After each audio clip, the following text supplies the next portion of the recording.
start reproduction and multiplication of books and other things is one of the characteristics of modern age store. Someone wrote a book in ancient times.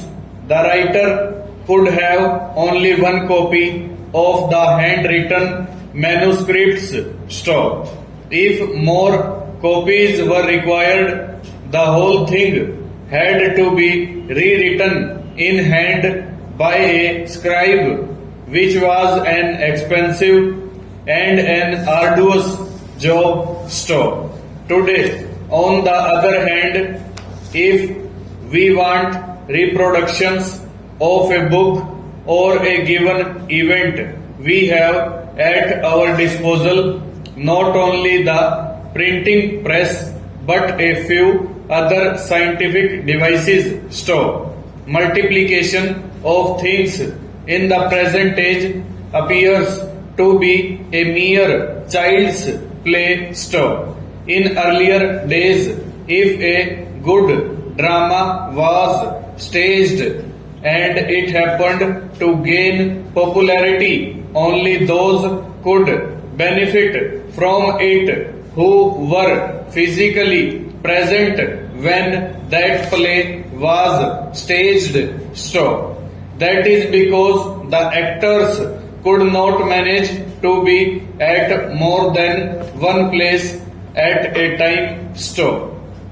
Even if a play was restaged, no one could guarantee that it would be rendered with the same skill and have the same effect on the audience as the original play staged earlier.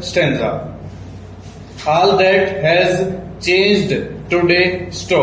Now we can have a play staged simultaneously at several places.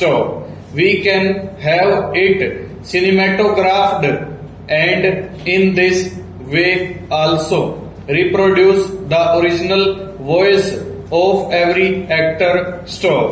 This is what is generally known as a film. Cinema is a very powerful medium for projecting ideas. It can create excellent effect on the audience if it has well-groomed actors, nice dialogues, and conveys a good moral. But it is equally potential in its destructive powers if the characters are immoral, so that their life as portrayed in films tends to degrade rather than raise society. The capacity of the drama to do good or evil is limited in the sense that it can influence only those who see it enacted at one place at a time. But the capacity of the film is unlimited because of its reproductions and the large number of people who can see it any number of times at any number of places.